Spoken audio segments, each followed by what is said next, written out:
This is Eagle Owl, and today we're going to talk about should the Eagles trade for Travon Walker, also Blankenship defends Vic Fangio, and lastly, AJ Brown training with Ainias Smith.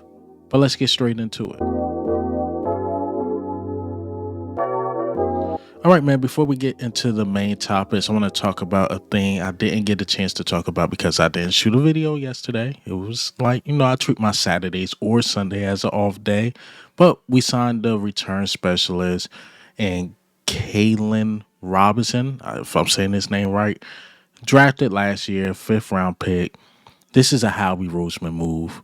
What I mean by that is, these teams, they draft guys fifth, fourth, third, second, first round, and they cut them because maybe they didn't work out or maybe they got too many guys in that position.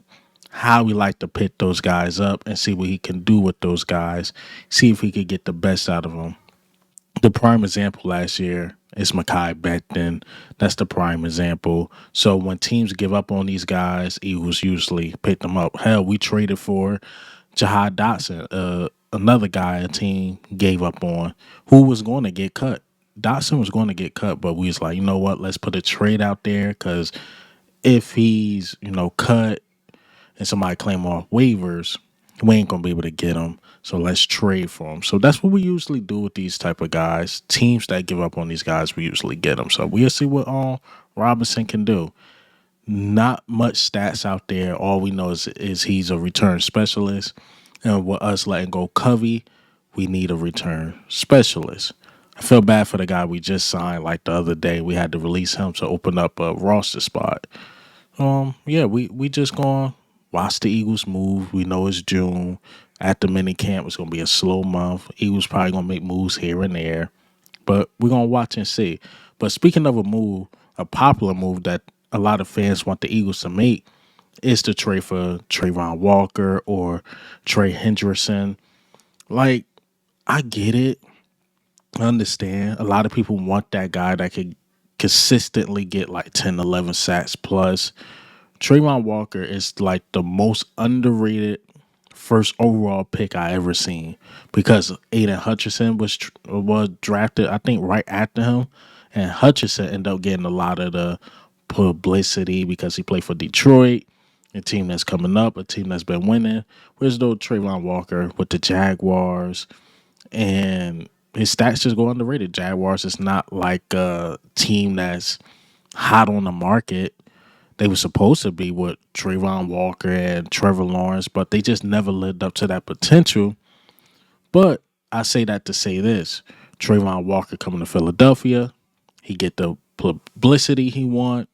He could play at a high level, and most importantly, he could compete for a Super Bowl. But that's if the Jaguars want to do it.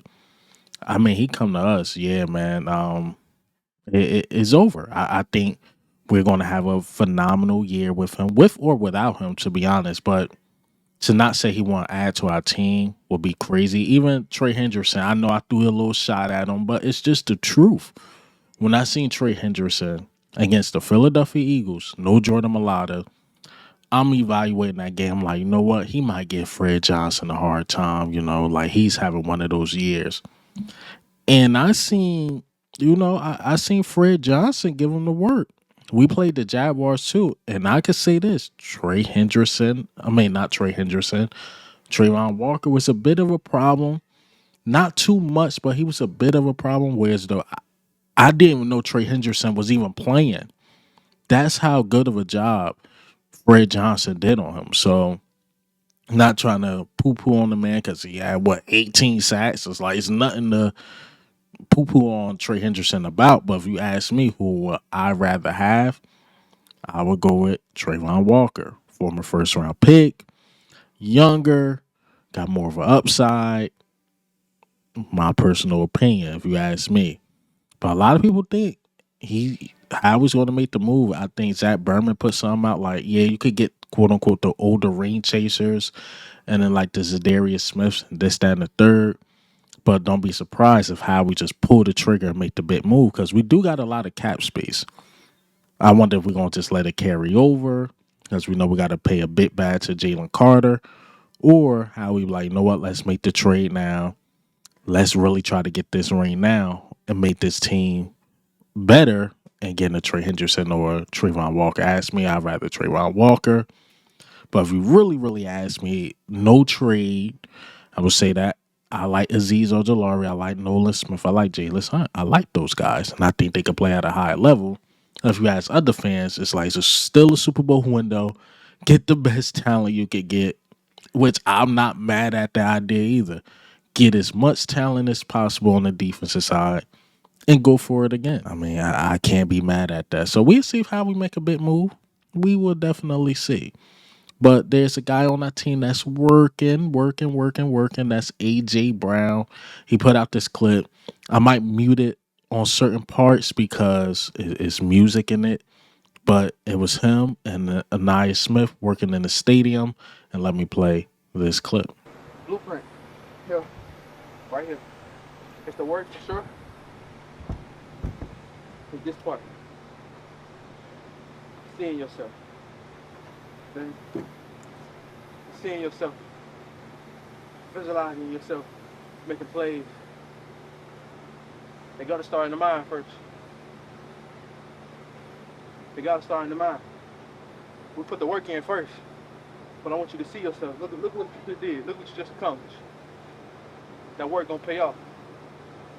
Believe that work gonna pay off. That's your superpower. That belief system in yourself. But it's starting in the mind. It's starting in the mind. Making plays. You running. You hit your 1-2. You getting open. You running your whip route. You getting open. Going up down the sideline. That's where it starts. You visualizing that shit. Manifesting it. I mean, where the fuck should I really even start? I got hoes that I'm keeping in the dark. I got my niggas cross the street living large. Thinking back to the fact that they dead, thought my raps wasn't facts till they sat with the bars. I got 2 phones, one need a charge. Yeah, they twins, I could tell they ass apart. I got big packs coming on the way. I got big stacks coming out to save. I got Lil Max with me, he the way. It's a big gap between us in the game. In the next life, I'm trying to stay paid. When I die, put my money in the grave. When I die, put my money in the grave. I really gotta put a couple niggas in their place. Really just lapped every nigga in a race. I really might tap realest nigga on my face. Lil CC, let it slap with the bass. I used to save hoes with a mask in a cave. Now I'm like, nah, love, I'm good, go away.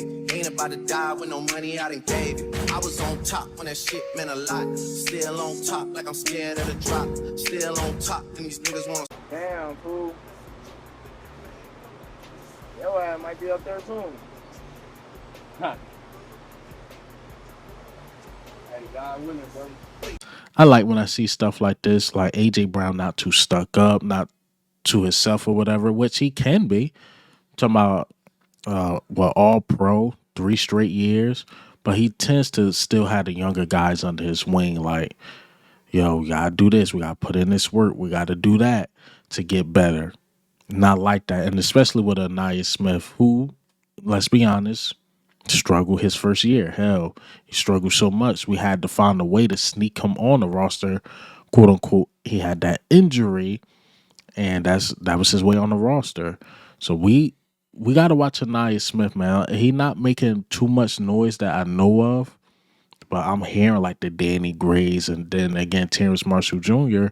Whereas though Ainias Smith was a 5th round pick last year. So we're gonna watch and see, because I thought at least he was gonna be like a special teamer type guy, but he's shifty, but he's not fast. So we're gonna watch Ainias Smith. We're gonna see the things he do. I think AJ Brown really like Ainias Smith. I remember Ainias Smith put out like a draft video, and AJ Brown was the first to text him.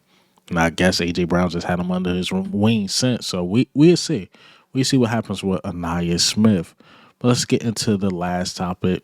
Another, somebody got to step out and defend Vic Fangio. But let me play this clip. Like playing for Vic, because obviously he's been around forever, but then the whole Miami thing happened recently before he came here, and the locker room was saying certain things, but old school guy, he's not afraid to tell you how it is, but, just curious from your perspective what it's like to play for a man like that. I've never had a problem with him. I understand how he coaches. I've always been coached like that. I want to be coached hard, and whatever was said in Miami, I mean, that's their locker room. Our locker room is completely different, and I believe, in my opinion, and we got guys that like to be coached and like to be held accountable, and obviously that shows on the field. So, we're a young group, but I mean, we understand that if we want to win the big things, we gotta be coached hard. Now, Reed Blankenship said he liked him, and he mentioned the Miami Dolphins, but I think that question was more asked because of what C.J. Gardner-Johnson was saying. Like, oh, he just wants Justice Simmons, this, that, and the third. I mean, Vic Fangio, I don't care if you like him or love him. He found ways to win. His scheme works. He had the second overall defense. Even with Miami, as much as they hated him, they had multiple injuries.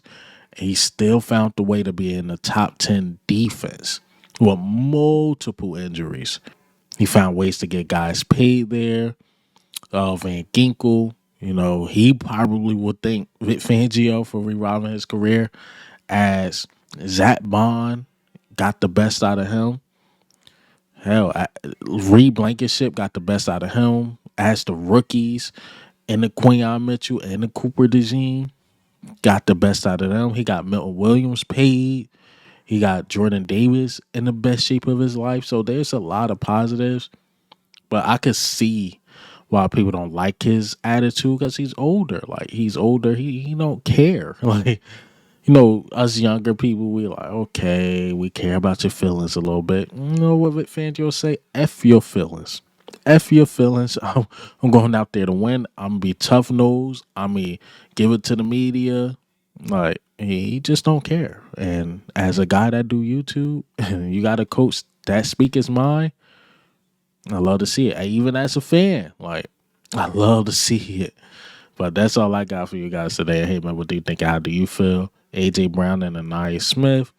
Reed Blankenship defends with Fangio. And should we make another trade, or make a trade in general? But this is Eagle Owl, man. I'm out.